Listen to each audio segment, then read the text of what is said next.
Σχετικά με τη λαϊκή ονομασία του φυτού, αυτή διαφέρει από περιοχή σε περιοχή στην Ελλάδα, κάτι που συμβαίνει με τα περισσότερα φυτά. Και αυτό δεν ισχύει μόνο για την Ελλάδα, αλλά και για άλλες χώρες του πλανήτη.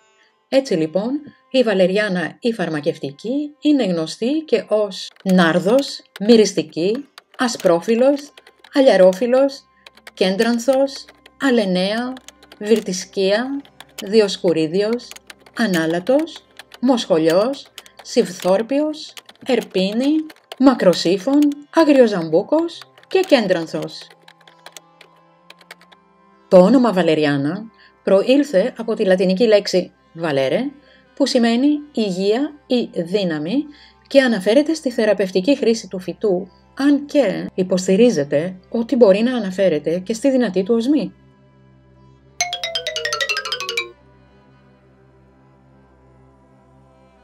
Η βαλεριάνα είναι φυτό πολυετές, ποώδες και ανθοφόρο και ανήκει στην οικογένεια των βαλεριανοειδών. Είναι πόα πολυετής, ύψους από 20 έως 120 πόντους, με πτεροειδή, σύνθετα, οδοντοτά φύλλα.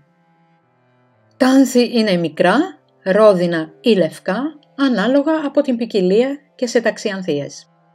Σχηματίζουν ομπρέλα στην κορυφή του φυτού, ενώ ο βλαστός είναι σωληνοειδής και χνουδωτός. Η ρίζα είναι ινώδης με έντονο άρωμα. Η ανθοφορία γίνεται από τον Ιούνιο έως τον Αύγουστο και η συγκομιδή από τον Αύγουστο έως τον Οκτώβριο. Είναι γηγενές στην Ευρώπη και την Βορειοδυτική Ασία. Στην Ελλάδα είναι αυτοφυές, κυρίως στη Βόρεια και Ηπειρωτική, και προτιμά υγρά, γόνιμα και ηλιόλουστα εδάφη. Η βαλεριάνα είναι ανθεκτική στις καιρικές συνθήκες και τις ασθένειες.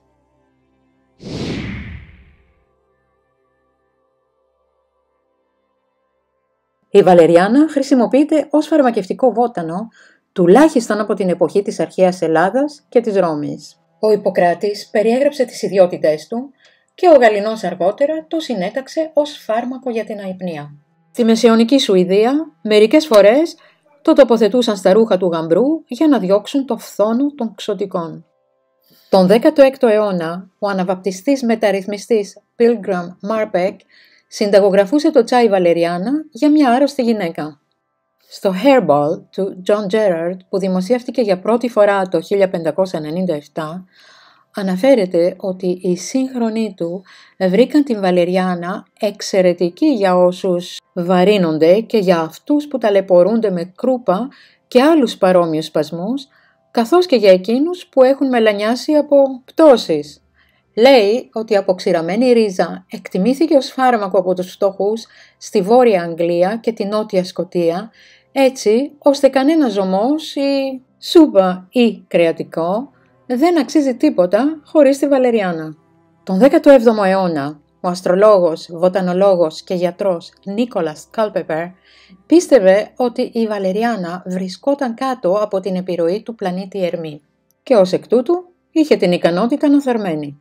Έτσι συνιστούσε το βότανο και τη ρίζα του, βρασμένη με γλυκόριζα και γλυκάνισο σε όσους ταλαιπωρούνται από τον βήχα. Έλεγε επίσης πως η βαλεριάνα θεραπεύει την πανόλη και άλλα πολλά που σήμερα δεν θεωρούνται απαραίτητα σωστά και αποτελεσματικά.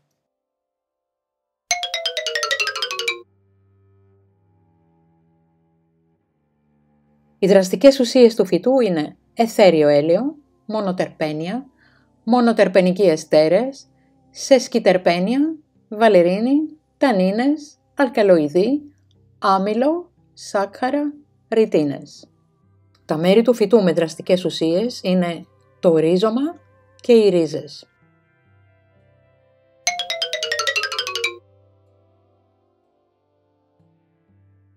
Το εκχύλισμα της ρίζας του φυτού εμφανίζει καταπραϊντικές, σπασμολυτικές, χωνευτικές, ηρεμιστικές και υπνοτικές ιδιότητες. Χορηγείται υπό τη μορφή αφεψίματος, τσάι, για την θεραπεία της πολυδιψίας, των εντερικών παρασίτων, των πεπτικών διαταραχών, των πόνων κατά την έμεινη ρίση, δυσμηνόρια, των κολικών του εντέρου, της κολίτιδας και του πυρετού. Ως καταπραϊντικό βοηθά στην αντιμετώπιση των μυϊκών συσπάσεων, κράμπες, των επιληπτικών κρίσεων, κυρίως στα παιδιά, και των νευρικών σπασμών.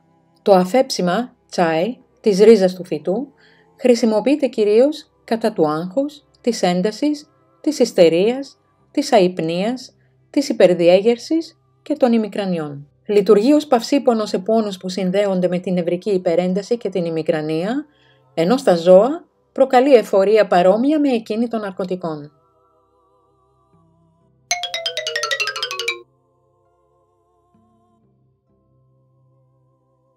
Χορηγείται ως ηρεμιστικό, υπνοτικό και σπασμολυτικό υπό τη μορφή αφεψίματος.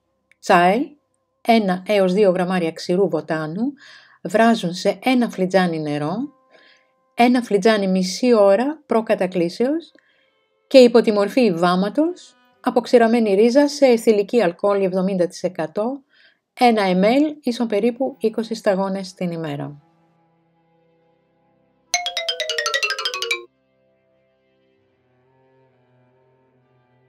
Πιθανή εκδήλωση διάρειας, πονοκεφάλων, ηλίγκου, ναυτίας και αισθήματος παλμών. Δεν συνιστάται η ταυτόχρονη λήψη του φυτού με άλλα ηρεμιστικά ή αλκοόλ. Η ανώτατη ημερήσια δόση είναι 6 γραμμάρια.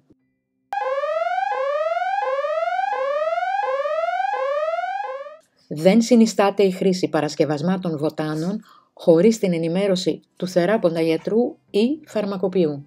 Ενδέχεται οι ουσίες που περιέχουν να αλληλεπιδράσουν με το ή τα φάρμακα που ήδη παίρνει ο ασθενής και να εξουδετερώσουν τη θεραπευτική τους δράση ή να προκαλέσουν τοξικότητα.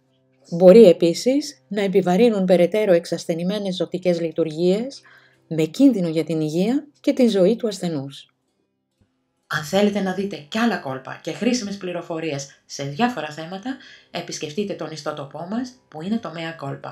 Εκεί σίγουρα θα βρείτε κάτι που σας ενδιαφέρει, αφού υπάρχουν ενότητες για την υγεία, το σπίτι, το κήπο, τη μαγειρική, τα μαστορέματα, τη ζαχαροπλαστική, τη διακόσμηση, τις κατασκευές και πολλά άλλα.